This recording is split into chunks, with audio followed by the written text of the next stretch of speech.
Elle s'est fait harceler, frapper, humilier, pourtant elle a devancé Creepy Nuts en créant un meilleur opening sur la saison 2 de Dan Da Dan. Elle s'appelle Aina The End, née à Osaka en 1994. Elle grandit avec une passion pour la danse avant de se tourner vers le chant. Ses premiers souvenirs vont être marqués par les violences de sa mère. Pourtant, elle avouera plus tard ne jamais l'avoir détestée. Très tôt, elle a dû affronter des épreuves que personne ne devrait vivre. En primaire, elle a été victime d'attouchements. Pour se protéger, elle a alors décidé d'effacer son genre, de s'habiller et de se comporter comme un garçon, pour éviter d'attirer les regards.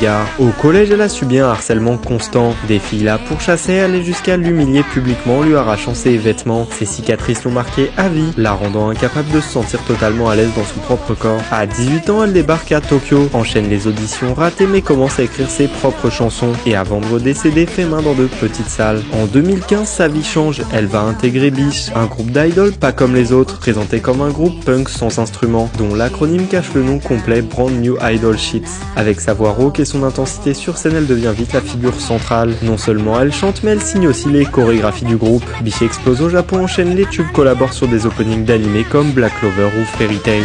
En 2016, Aina doit subir une opération des cordes vocales. Beaucoup pensaient que sa carrière était finie, mais elle revient encore plus forte avec cette voix cassée et émotionnelle qui deviendra sa marque de fabrique. En parallèle, elle se lance en solo, écrit son premier album The End, puis The Zombie et va même monter seule sur scène à Osaka. Elle chante pour les carnets de l'apothicaire, Mononoke ou encore Moonrise. Et chaque fois, sa voix unique attire de plus en plus d'oreilles dans le monde entier. Mais c'est après la fin de Biche en 2023 qu'elle explose vraiment. Elle sort l'ending des carnets de l'apothicaire qui dépasse 10 millions de vues. Elle enchaîne les albums, les tournées, les pubs jusqu'au 2 juillet 2025.